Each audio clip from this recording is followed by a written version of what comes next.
വിദ്യാർത്ഥികൾക്കെതിരായ വിഷലിപ്ത പരാമർശം. TG. മോഹൻദാസിന്റെ arrest ഇന്ന് രേഖപ്പെടുത്തി. വൈദ്യപരിശോധന പൂർത്തിയാക്കി ഇന്ന് കോടതിയിൽ ഹാജരാക്കും.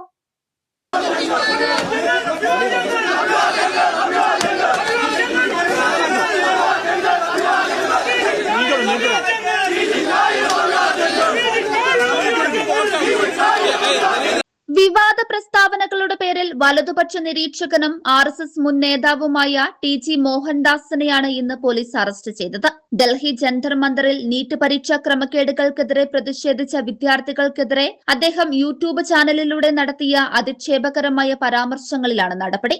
Thiruvananthapuram city cyber crime police സംഘം എറണാകുളം മട്ടാഞ്ചേരിയിലുള്ള അദ്ദേഹത്തിന്റെ വീട്ടിലെത്തിയാണ് കസ്റ്റഡിയിലെടുത്തത്. കൊച്ചിയിൽ വെച്ച് അദ്ദേഹത്തിന്റെ വൈദ്യപരിശോധനയും പ്രാഥമിക നിയമ നടപടികളും പൂർത്തിയാക്കി. ശേഷം വൈദ്യപരിശോധനയ്ക്ക് ശേഷം അദ്ദേഹത്തെ രാത്രിയോടെ തിരുവനന്തപുരത്തേക്ക് കൊണ്ടുപോകും. തുടർന്ന് കോടതിയിൽ ഹാജരാക്കും.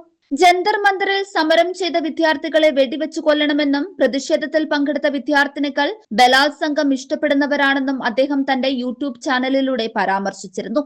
ലഹളി ഉണ്ടാക്കണമെന്ന ഉദ്ദേശത്തോടെ വീഡിയോ പ്രചരിപ്പിച്ചതിനും കലാപഹ്വാനത്തിനും Bharatiya Nyaya Sanhita, IT act, Kerala police act എന്നിവ പ്രകാരമാണ് കേസ് രജിസ്റ്റർ ചെയ്തത്. AIYF സംസ്ഥാന സെക്രട്ടറി TT ജിസ്മോൻ ഉൾപ്പെടെയുള്ളവർ നൽകിയ പരാതിയിലാണ് പോലീസ് നടപടി.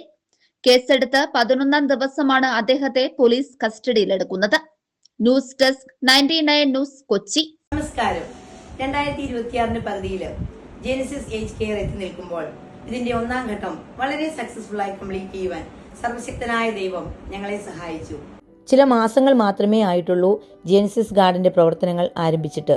എങ്കിലും പലയിടങ്ങളിൽ നിന്നും സ്നേഹസമ്പന്നരായ പല മാതാപിതാക്കന്മാരും അവരുടെ റിട്ടയർമെന്റ് ജീവിതം ചെലവഴിക്കുവാൻ ജെനസിസ് തിരഞ്ഞെടുത്തപ്പോൾ ഞങ്ങൾ 1ാം ഘട്ടത്തിൽ നിർമ്മിച്ച എല്ലാ റൂമുകളിലും ഏകദേശം റെസിഡൻസ് നിറഞ്ഞതിനാൽ ജെനസിസ് ഗാർഡൻ ഏജ് കെയറിന്റെ 2nd പാർട്ട് ബിൽഡിംഗ് പണികൾ ഉടൻ ആരംഭിക്കുന്നു.